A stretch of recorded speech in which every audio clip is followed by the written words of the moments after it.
ఒక ఆలోచన లక్షలాది మెదళ్లను కదిలిస్తుంది. ఒక నిర్ణయం కోట్లాది మంది ప్రజల తలరాతల్ని మార్చేస్తుంది. ఒక పథకమో లేదా ఒక కార్యక్రమమో వేలాది జీవితాల్లో వెలుగులు నింపుతుంది. 7 సంవత్సరాల క్రితం అంటే 2017లో ప్రతిపక్ష నాయకునిగా వైఎస్ జగన్మోహన్ రెడ్డి తీసుకున్న ఓ నిర్ణయం కారణంగా ఆంధ్రప్రదేశ్ రాష్ట్ర రాజకీయ చరిత్రలో మరపురాని చారిత్రాత్మక ఘట్టంగా ఆవిష్కృతమైంది. 5 కోట్ల ఆంధ్ర ప్రజల జీవితాల్లో మార్పులు తెచ్చేలా గతంలో ఎన్నడూ లేని విధంగా రాష్ట్ర ప్రగతికి పునాదులు వేసింది. అదే వైఎస్ జగన్మోహన్ రెడ్డి ఎంతో పట్టుదలతో మరెంతో చిత్తశుద్ధితో ఒక దైవ కార్యంలా పవిత్రమైన యజ్ఞంలో నిర్వహించిన ప్రజా సంకల్ప పాదయాత్ర. Welcome to special focus. 2017 November 6న వైఎస్ఆర్ జిల్లా ఇడుపులపాయ నుంచి మొదలైన ప్రజా సంకల్ప పాదయాత్ర 14 నెలల పాటు కొనసాగి 2019 జనవరి 9న ఇచ్చాపురంలో ముగిసింది. సరిగ్గా 5 ఏళ్ల క్రితం ఇదే రోజున పాదయాత్ర ముగిసింది. కోట్లాది మంది ప్రజలతో మమేకమవుతూ వారి గుండె చప్పుడును ప్రతిధ్వనిస్తూ ప్రజల సమస్యలకు పరిష్కారాలు కనుగొంటూ యువనేతను జననేతగా తీర్చిదిద్దుతూ పాదయాత్ర సాగింది. ప్రజల ఆశీర్వాదాలే వెన్నుదన్నుగా, వారి ఆశలు ఆకాంక్షల ఆలంబనగా వైఎస్ జగన్ పాదయాత్ర సాగింది. 2017 నవంబర్ 6 వైఎస్ఆర్ జిల్లా ఇడుపులపాయలో ఇలా పాదయాత్ర మొదలైంది. బాధ్యతాయుతమైన ప్రతిపక్ష నాయకునిగా వైఎస్ జగన్మోహన్ రెడ్డి కదిలారు. రాష్ట్రం నలువైపుల నుంచి వచ్చిన ప్రజల ఆశీర్వాద బలంతో మొదటి అడుగు వేశారు. అసలు ఆయన ఈ పాదయాత్ర ఎందుకు మొదలు పెట్టారు? ప్రతిపక్ష నేతగా వైఎస్ జగన్ 3 ఏళ్ల పాటు అసెంబ్లీ సాక్షిగా ప్రజా సమస్యలు ఎత్తి చూపారు. సాక్ష్యాలతో సహా ప్రజల ముందు ఉంచారు. అయినా సరే నాటి చంద్రబాబు ప్రభుత్వం పట్టించుకోలేదు. అంతేకాదు ప్రతిపక్ష నేతను అసెంబ్లీలో మాట్లాడకుండా చేశారు. పనికి మాలిన విమర్శలతో పొద్దుపుచ్చారు. అలాంటి సమయంలో వైఎస్ జగన్ పాదయాత్ర మొదలైంది. ప్రజలకే అన్ని విషయాలు వివరించడానికి, తెలుసుకోవడానికి ప్రజా సంకల్ప యాత్ర మొదలు పెట్టారు. చంద్రబాబు అసమర్థ, అప్రజాస్వామిక, అవినీతి పాలన కారణంగా ప్రజలు కష్టాల్లో ఉన్న సమయంలో జనానికి ఓ నమ్మకం, ఓ ధైర్యం, ఓ భరోసా కలిగిస్తూ వైఎస్ జగన్ పాదయాత్ర చేశారు. పవిత్రమైన యజ్ఞంగా భావించి ప్రజలతో మమేకమయ్యారు. లక్షలాది కుటుంబాల ఇంటి బిడ్డగా నిలిచారు. 2003లో మహానేత వైఎస్ రాజశేఖర రెడ్డి చేసిన పాదయాత్ర నాటి చంద్రబాబు పాలనను గట్టిగా నిలదీసింది. నాడు ఆయన ప్రజల కష్టాలు వింటూ కన్నీళ్లు తుడుస్తూ మండు టెండల్ని సైతం లెక్క చేయకుండా నడిచారు. వైఎస్ఆర్ పాదయాత్ర ఉమ్మడి ఆంధ్రప్రదేశ్ రాజకీయాల్లో పెను సంచలనం. మరెన్నో పాదయాత్రలకు మార్గదర్శకం. ప్రజా పాలనకు, ప్రజా ప్రభుత్వానికి అసలు సిసలు నిర్వచనమిచ్చిన యాత్ర. తండ్రి బాటనే పవిత్రంగా భావించి అదే స్ఫూర్తితో తండ్రి కంటే 2 అడుగులు ఎక్కువే వేయాలనే సంకల్పంతో వైఎస్ జగన్ పాదయాత్ర మొదలైంది. 14 నెలల పాటు ఇడుపులపాయల నుంచి ఇచ్చాపురం దాకా కొనసాగి నేటి ప్రజాప్రభుత్వానికి, విప్లవాత్మక సంక్షేమాభివృద్ధికి బలమైన పునాది వేసింది. నిజంగా ప్రజల యొక్క కష్టాలను నమోదు చేసుకుని వాళ్ళతో వాళ్ళ బాధల్ని, ఈతి బాధల్ని అనుభవించి దీన్ని ఎలా పరిష్కరించాలనేటువంటిది, ఆ నిజాయితీ, నిబద్ధత అనేటువంటివి కేవలం జగన్మోహన్ రెడ్డి గారిలో మాత్రమే చూడగలుగుతాం. సో ఇటువంటి పాదయాత్ర మూలంగా ఆయన అబ్జర్వ్ చేసి ప్రజాస్వామ్యంలో ప్రజలే స్వాములు, ప్రభువులు, యజమానులు అనేటువంటి స్ఫూర్తిని నిజంగా తీసుకురావాలనేటువంటి దాంతో ఈ ఏదైతే ఒక సర్టిఫికేట్లు కావాలంటే లేకపోతే ఏదైనా ఒక పని కోసం సామాన్యులు తమ యొక్క పనిని పక్కన పెట్టుకుని, పని దినాలను వదులుకుని, వేతనాలని, జీతాలను వదులుకుని అధికారుల చుట్టూ తిరగడం అనేటువంటిది ఒక చాలా ఇబ్బందిగా ఉంటుంది అనేటువంటిది గుర్తించి ఆయన గ్రామ, వార్డు సచివాలయ వ్యవస్థను రూపొందించారు. ఇవాళ దేశం అంతా కూడా ఇటువంటి వ్యవస్థను తీసుకురావాలనేటువంటి ఉద్దేశంతో కేంద్రం దాని మీద విస్తృతంగా అధ్యయనం చేసేటువంటి ఆలోచనలో ఉంది. వైఎస్ జగన్ పాదయాత్ర చేస్తున్నారనే వార్త వెలువడగానే చంద్రబాబు తాలూకా రాజకీయాలు విజృంభించాయి. అసెంబ్లీకి వచ్చే దమ్ము లేదు కాబట్టే పాదయాత్ర మార్గం ఎన్నుకున్నాడంటూ ఎగతాళి చేశారు. ప్రజాదరణ లేదని, ఎవరూ ఆయన వెనక నడవలేదని వార్తలు రాశారు, విశ్లేషణలు చేశారు. ఎగసిపడుతున్న ప్రజాదరణను ఎంతకాలమని ఆపగలరు? తమ పప్పులు ఉడకడం లేదని చంద్రబాబు గ్యాంగ్ గ్రహించింది. ప్రజాదరణ లేదని అంటే జనం నమ్మడం లేదని ఎల్లో మీడియాను అడ్డం పెట్టుకొని కుట్ర రాజకీయాలు మొదలుపెట్టారు. అర్థం పర్థం లేని అశాస్త్రీయమైన విమర్శలు ఎక్కుపెట్టారు.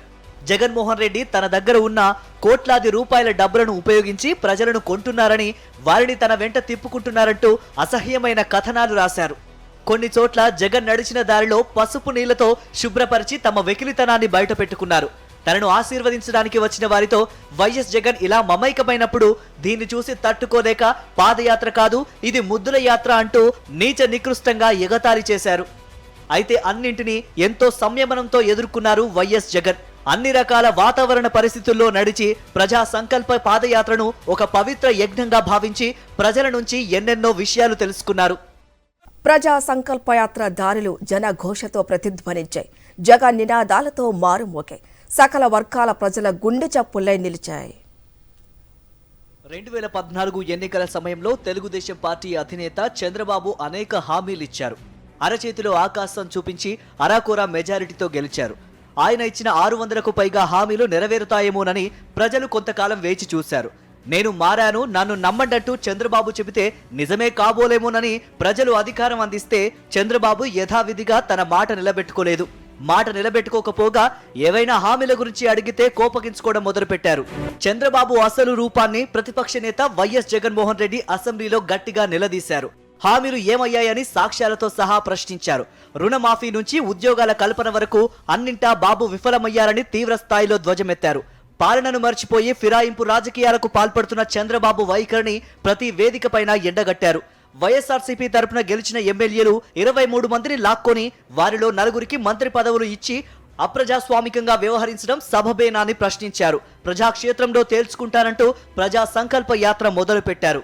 ఆంధ్రప్రదేశ్లో కొనసాగిన చంద్రబాబు ప్రజా వ్యతిరేక పాలనను నిలదీయడానికి ప్రతిపక్ష నేత మొదలుపెట్టిన ప్రజా సంకల్ప యాత్ర ప్రజల గుండె చప్పుడై నిలిచింది. ఇడుపులపాయ నుంచి ఇచ్చాపురం దాకా ప్రజా సంకల్ప యాత్ర సభలకు పోటెత్తిన ఈ జనమే సాక్ష్యం. జగన్ ఉపన్యాసాలు ప్రారంభం కావడానికి 1-2 గంటల ముందే సభా ప్రాంగణానికి చేరుకునే ప్రజలు ఆయన ప్రసంగం కొనసాగినంతసేపు ఎంతో శ్రద్ధగా విన్నారు. కిక్కిరిసిన జనసందోహం మధ్యన ఓ 5-10 నిమిషాలు నిలబడుకోవాలంటేనే ఇబ్బందిగా చిరాకుగా ఉంటుంది. అలాంటిది ఇలా వేలాది మంది ప్రజలు ఒకే చోట గంటల తరబడి నిలబడుకొని ప్రతిపక్ష నేత చెప్పే ప్రతి అంశాన్ని విన్నారు. నీ వెనుక మేమున్నామంటూ నిండు మనసుతో ఆశీర్వదించారు. వాతావరణ ప్రతికూలతల్ని సైతం లెక్క చేయని ప్రజలు ప్రజా సంకల్ప యాత్రకు పోటెత్తారు. రాజన్న బిడ్డ పట్ల తమకున్న అమూల్యమైన అభిమానాన్ని అసాధారణ రీతిలో చాటారు. మారుమూల ప్రాంతాల నుంచి సైతం తరలివచ్చి సంఘీభావాన్ని ప్రకటించారు. ప్రజా సంకల్ప యాత్ర అచ్చంగా ప్రజా సంకల్పాన్ని ప్రతిఫలించింది. ప్రజల ఆకాంక్షలకు ప్రతీకగా నిలిచింది. సకల వర్గాల ప్రజలతో మమేకమైన ప్రతిపక్ష నేత వారు చెప్పేది పూర్తిగా ఆలకించి పూర్వాపరాలు తెలుసుకొని అవసరమనుకుంటే అదనపు వివరాలు తెప్పించుకొని జనం గొంతుకై నిలిచారు. చంద్రబాబు పాలనలోని డొల్లతనాన్ని సూక్ష్మ స్థాయి నుంచి స్థూల స్థాయి దాకా ప్రతి విషయాన్ని ప్రజా సంకల్ప యాత్ర సభల్లో ఎండగట్టారు. మీ అందరికీ నేను హామీ ఇస్తా ఉన్నాను. మీ పిల్లలు మీరు ఇంజనీర్ చదివిస్తారు, డాక్టర్లు చదివిస్తారు, కలెక్టర్ వంటి ఏ చదువులు చదివిస్తారో చదివించండి, మీ ఇష్టం. ఎన్ని లక్షలు ఖర్చైనా పర్వాలేదు, దగ్గరుండి నేను చదివిస్తాను. మీ పిల్లలు ఇంజనీర్లుగా నేను చేస్తాను, డాక్టర్లుగా నేను చేస్తాను అని చెప్తా ఉన్నా మీ అందరికీ. ప్రతి అంశంపైన ఇలా సాధికారతతో ఉదాహరణలతో మాట్లాడారు కాబట్టే ప్రజా సంకల్ప యాత్రకు విశ్వసనీయత చేకూరింది. చంద్రబాబు ప్రభుత్వంలో ప్రజలు పడుతున్న అగచాట్లనే కాదు, ఆ అగచాట్లు పోవడానికి తాను ఏం చేస్తానో కూడా చెప్పడం వైఎస్ జగన్ హామీల్లోని ప్రత్యేకత. చంద్రబాబు పాలనను విమర్శించడమే కాదు, సమస్యల పరిష్కారాలను కూడా గట్టిగా ప్రజల ముందు ఉంచారు. తాను ఇచ్చిన ప్రతి హామీని నెరవేరుస్తానని ప్రతి సభలో సూటిగా చెప్పారు. మాట మీద నిలబడుతూ తన పాలన ప్రారంభమైన తర్వాత 99% హామీలను నెరవేర్చారు. అంచనాలకు మించి ప్రజా సంకల్ప యాత్ర సభలకు వస్తున్న స్పందన చూసి అధికార పార్టీ నేతల గుండెల్లో గుబులు పుట్టింది. ఎప్పుడు సభ పెట్టినా ఎక్కడ నిర్వహించినా అక్కడకు వేలాది మంది ప్రజలు స్వచ్ఛందంగా తరలి వస్తూ ఉండడం చూసిన టీడీపీ నేతలు కుట్రలకు పాల్పడ్డారు. ఏకంగా జగన్మోహన్ రెడ్డిపై విశాఖ విమానాశ్రయంలో హత్యాయత్నానికే తెగబడ్డారు కూడా. ఆ పాదయాత్ర అప్పుడు చేసినప్పుడు చాలా విమర్శలు చేశారు చాలామంది. మధ్యలో అనేక ఘటనలు జరిగాయి. చాలామంది ఇది ముద్దుల యాత్రను విమర్శించింది ప్రతిపక్షం. అదేవిధంగా ఆయన పైన హత్యాయత్నం జరిగింది. ఇలాంటి సందర్భాలు వచ్చినప్పుడు ముఖ్యమంత్రి గారు ఎలా రియాక్ట్ అయ్యేవాళ్ళు? ఏ రోజైనా పాదయాత్రని ఆపేయాలన్న ఆలోచన ఎప్పుడైనా కలిగిందా సార్? జగన్మోహన్ రెడ్డి గారిది ఎన్నో కష్టాలు దాటి వచ్చిన మనస్తత్వం, విమర్శలకి ఈ రోజు ఆయన భయపడ్డు. ఇప్పుడు కూడా నేను దగ్గర నుంచి చూస్తున్నప్పుడు నాకు కూడా ఆశ్చర్యం కలుగుతూ ఉంటుంది. మా అందరికీ ఇటువంటి ప్రజల కోసం ఎన్ని మాటలైనా మనం పడాలి, ప్రజలకు ఇచ్చిన మాట తప్పకూడదు తప్ప రాజకీయాల్లో అనేక మంది ఆయన మాట ఇచ్చారు మాకు తప్పారు అది ఇది అని చెప్తూ ఉంటారు. అది ప్రజలకు ఇచ్చిన మాట తప్పకూడదు అనేది ఆయనకి దృఢమైన మనస్తత్వం. దానికి తగ్గట్టుగా ఆయన ప్రజలకు ఇచ్చిన మాట ఏ రోజు తప్పలేదు. ఆయన ఇచ్చిన వాగ్దానాలను అమలు చేయడమే దీనికి నిదర్శనం. రాజకీయ కోణంలో చూసినప్పుడు కొన్ని అడ్జస్ట్మెంట్స్ ఉంటాయి, అవి తప్ప ఆయన ఏ రోజు కూడా ఇచ్చిన మాట మీద నిలబడి ఉంటాడు. ఖచ్చితంగా ప్రజలందరూ కూడా దీన్ని హర్షిస్తున్నారు, అర్థం చేసుకుంటున్నారు కాబట్టి ఆయనకు మద్దతుగా ఉంటున్నారు. ఈరోజు వైఎస్ జగన్ సంకల్ప బలం ముందు చంద్రబాబు ఆయన అనుచరుల దుష్ట పన్నాగాలు తేలిపోయాయి. ప్రజలకు ఇచ్చిన మాట కోసం ఎంతవరకైనా సరే తెగించి పోట్లాడటానికి సిద్ధమయ్యే జగన్మోహన్ రెడ్డి ప్రజా సంకల్ప యాత్రను తిరిగి ప్రారంభించారు. సంకల్ప యాత్రకు అడ్డుపడదామనుకున్న పాలకుల కుట్రను భగ్నం చేస్తూ దూసుకుపోయారు.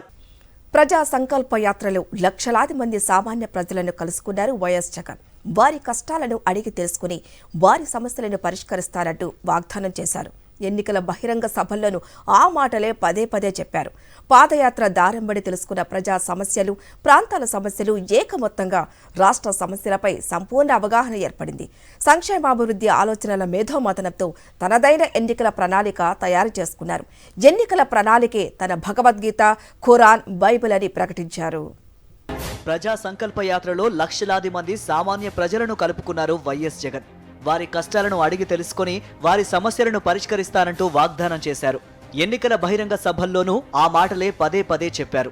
పాదయాత్ర దారింబడి తెలుసుకున్న ప్రజా సమస్యలు, ప్రాంతాల సమస్యలు ఏకమొత్తంగా రాష్ట్ర సమస్యలపై సంపూర్ణ అవగాహన ఏర్పడింది. సంక్షేమాభివృద్ధి ఆలోచనల మేధో మథనంతో తనదైన ఎన్నికల ప్రణాళిక తయారు చేసుకున్నారు. ఎన్నికల ప్రణాళికే తన భగవద్గీత, ఖురాన్, బైబిల్ అని ప్రకటించారు. ఇడుపులపాయి నుంచి ఇచ్చాపురం దాకా 3648 కిలోమీటర్లు చారిత్రాత్మక యాత్ర ముగిసిన తర్వాత ముగింపు సభలో మాట్లాడుతూ వైఎస్ జగన్ ఇచ్చిన పిలుపు ఇది. ఇటువంటి అన్యాయమైన పాలన పోయి రేపొద్దున దేవుడు ఆశీర్వదించి మీ అందరి చల్లని దీవెనలతో రేపొద్దున మనందరి ప్రభుత్వం అధికారంలోకి వచ్చిన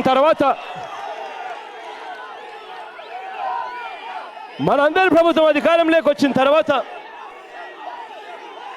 ఈ వ్యవస్థలో పూర్తి ప్రక్షాళన తీసుకొని వస్తాం. ఈ వ్యవస్థలోకి పూర్తి మార్పులు తీసుకొని రావాలి. మనం చెప్పిన పథకాలు, మనం చెప్పిన పనులు జరగాలి అనంటే ఒక పటిష్టమైన వ్యవస్థ రావాలి. వ్యవస్థలోకి మార్పులు రావాలి. పటిష్టమైన వ్యవస్థ తీసుకొని వచ్చే దిశగా అడుగులు వేస్తూ ప్రతి పథకము కూడా ఏదైనా పథకం చెబితే ఆ పథకం ప్రతి పేదవాడి ఇంటికి కూడా చేరాలి. ఆ ప్రతి పేదవాడి ఇంటికి చేరే దిశగా అడుగులు వేస్తూ ఉన్నప్పుడు ఆ పథకం ఆ పేదవాడికి అందాలే తప్ప ఆ పేదవాడు ఏ పార్టీ, ఆ పేదవాడు ఏ కులం, ఆ పేదవాడు ఏం చేస్తూ ఉన్నాడు అనేది అడ్డు రాకూడదు అని చెప్పి నేను చెప్తా ఉన్నా. ఈ వ్యవస్థలోకి మార్పులు తీసుకొచ్చే దిశగా అడుగులు వేయాలి అని చెప్పి నేను చెప్తా ఉన్నా. కులాలు, మతాలు, రాజకీయాలు, ప్రాంతాలతో సంబంధం లేకుండా తన ప్రతి పథకం అర్హత గల ప్రతి ఒక్కరికి అందాలనేది వైఎస్ జగన్ విధానం. ఆ విధానాన్ని మాటల్లోనే కాదు చేతల్లో కూడా చూపించారు, మాట నిలబెట్టుకున్నారు. మీ బిడ్డ పాలనలో కులం చూడడం లేదు, మతం చూడడం లేదు, ప్రాంతం చూడడం లేదు, పార్టీలు చూడడం లేదు, చివరికి మనకు ఓటు వేశారా లేదా అన్నది కూడా చూడడం లేదు. మనందరి ప్రభుత్వం పేదలకు మంచి జరగాలి, పేదలకు మధ్యతరగతికి అండగా నిలబడగలగాలి అని చెప్పి అడుగులు వేస్తా ఉంది. వైఎస్ జగన్ పాలన ప్రారంభమైన తర్వాత ఈ 55 నెలల్లో వివిధ సంక్షేమ పథకాల ద్వారా 2,46,551 కోట్ల రూపాయల ఆర్థిక సాయం నేరుగా ప్రజల ఖాతాల్లోకి చేరింది. ఇది ఒక రికార్డ్. దేశంలో ఏ ప్రభుత్వము ఇంత పారదర్శకంగా ప్రజల పక్షాన నిలబడలేదు. పాదయాత్ర అనుభవాలతో తయారు చేసుకున్న మేనిఫెస్టోతో పాలనలోకి వచ్చిన వైఎస్ జగన్ అధికారంలోకి వచ్చిన తర్వాత ఒక్క క్షణం కూడా వృధా చేయలేదు. గ్రామ, వార్డు సచివాలయాలను నెలకొల్పారు. వాలంటరీ వ్యవస్థను ఏర్పాటు చేశారు. రైతు భరోసా కేంద్రాలను ప్రారంభించారు. వాటి ద్వారా ప్రజలకు ఇచ్చిన హామీల్లో 99% అమలు చేశారు. ఈ ప్రజా సంకల్ప యాత్ర ఆయనకి చాలా వరకు ఉపయోగపడింది. ఒక ముఖ్యమంత్రి, ఒక రాష్ట్రానికి చెందినటువంటి ప్రభుత్వ అధినేత నిజానికి ప్రజల గుండె చప్పుడు వినడం అంటే ఇదే బెస్ట్ ఎగ్జాంపుల్గా మనం చెప్పుకోవచ్చు. మరి ఆ విధమైనటువంటి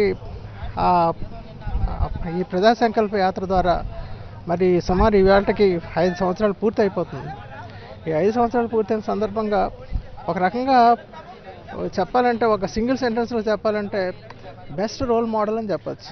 దేశంలో ఉన్నటువంటి ముఖ్యమంత్రుల్లో best examples, best role models కానీ మనం తీసుకుంటే, మరి ప్రజల సమస్యలను నేరుగా ఆయనే సర్వే చేసి, ఆయనే పరిశోధన చేసి, ఆయనే స్వయంగా తెలుసుకొని మరి వాడిని ఒక విధాన రూపంలో, ఒక సంక్షేమ విధాన రూపంలో ప్రవేశపెట్టి ఈరోజు ప్రజల మన్ననలు పొందుతున్నటువంటి ముఖ్యమంత్రి జగన్మోహన్ రెడ్డి గారిని ఎవరైనా కూడా అభినందించక తప్పదు. జగన్ పాదయాత్రలో తాను చూసిన పేద ప్రజల జీవితాలను, తద్వారా తన మనసులో కలిగిన ఆలోచనల్ని అనుక్షణం గుర్తు చేసుకుంటూనే ఉంటారు. ప్రతి విషయాన్ని క్షుణ్ణంగా అధ్యయనం చేసి మేధావులను సంప్రదించి పూర్వాపరాలు తెలుసుకున్నారు. ఏ పథకానికి ఎన్ని నిధులు కావాలి, రాష్ట్ర బడ్జెట్ ఎంత, సంక్షేమాభివృద్ధికి ఎలా ఖర్చు చేయాలి అనే విషయాలపై అవగాహన పెంచుకున్నారు. నవరత్న పథకాలను ప్రకటించారు. చంద్రబాబులాగా అబద్ధాలు చెప్పి పబ్బం గడుపుకునే విధానం తనది కాదని గట్టిగా జనం మధ్యనే చాటారు. విద్య, వైద్య, వ్యవసాయ రంగాలపై ఫోకస్ పెట్టి విశిష్ట పథకాలను తెచ్చారు. పేదలందరికీ ఇల్లు, అమ్మఒడి, చేయూత, ఆసరా మొదలైన పథకాల ద్వారా మహిళా శక్తి ప్రాధాన్యతను చాటారు. పథకాల లబ్ధిని మహిళల ద్వారా వారి కుటుంబాలకు అందేలా జాగ్రత్తలు తీసుకున్నారు. దేశంలోనే ఎక్కడా లేని విధంగా ఎక్కువ మొత్తంలో పింఛన్లు ఇస్తున్నారు. అంతేకాదు, ఎక్కువ మందికి పింఛన్లు అందేలా చూస్తున్న ప్రభుత్వం కూడా వైఎస్ జగన్ ప్రభుత్వమే. ఆరోగ్య రంగంలో అనేక సదుపాయాలు కల్పించారు. ఫ్యామిలీ డాక్టర్ కాన్సెప్ట్ ను తెచ్చారు. రాష్ట్ర వ్యాప్తంగా వైఎస్ఆర్ విలేజ్ క్లినిక్లు తెచ్చారు. ఆరోగ్యశ్రీ నెట్వర్క్ ను బలోపేతం చేసి 25 లక్షల రూపాయల వరకు ఖర్చయ్యే ఉచిత వైద్య చికిత్సలు అందిస్తున్నారు. విద్యారంగంలో నాడు నేడు ద్వారా విద్యాలయాలను బలోపేతం చేశారు. విద్యా దీవెన, వసతి దీవెన, అమ్మ ఒడి, గోరుముద్ద, జగనన్న విద్యా కానుక మొదలైన పథకాల ద్వారా పేద, బడుగు, బలహీన వర్గాల కుటుంబాల్లో విద్యా వెలుగులు విస్తరింపజేస్తున్నారు. ఇలాంటి పథకాలకు, నిర్ణయాలకు మూలం పాదయాత్రే. 14 నెలల పాటు ప్రజలతో మమేకమై కోట్లాది మంది ప్రజలను ప్రత్యక్షంగా, పరోక్షంగా చేరుకున్న పాదయాత్ర రాష్ట్ర ప్రగతికి బలమైన పునాదిగా నిలబడింది. ప్రజలపైన నమ్మకంతో, కేవలం తన వెంట నడిచిన జనం బలంతో 2017 నవంబర్ 6న మొదటి అడుగు వేసిన వైఎస్ జగన్ ఎన్ని అవాంతరాలు వచ్చినా జంకకుండా చంద్రబాబు గ్యాంగ్ చేసిన కుట్రలను తట్టుకుంటూ ప్రజాక్షేత్రంలో నిలబడ్డారు. వారి మనసులు గెలుచుకున్నారు. 2019 జనవరి 9న ప్రజా సంకల్ప యాత్రను ముగించి విజయ సంకల్పాన్ని మొదలుపెట్టారు. పాదయాత్ర అనుభవాలే అండదండలుగా, కోట్లాది ప్రజల ఆశీర్వాదాలే ఆయుధాలుగా ఎన్నికల రణరంగంలోకి దూకారు. అపూర్వమైన ప్రజాదరణతో పార్టీని అధికారంలోకి తెచ్చారు. దాదాపు 14 నెలల పాటు కొనసాగి కని విని ఎరుగని రీతిలో ప్రజలతో మమేకమైన వైఎస్ జగన్ పాదయాత్ర ముగిసి నేటికి 5 ఏళ్లవుతోంది. యువనేత వైఎస్ జగన్ను జననేతగా, ప్రజా హృదయ నాయకునిగా మార్చిన పాదయాత్ర రాష్ట్ర ప్రగతికి దోహదం చేసే పలు సంక్షేమాభివృద్ధి పథకాలను అందించింది. అభివృద్ధి పాలన వికేంద్రీకరణకు బాటలు వేసింది. దేశం గర్వించదగ్గ పలు పాలనా విధానాలకు బీజం వేసింది. ఇది ఇవాల్టి స్పెషల్ ఫోకస్. నమస్తే.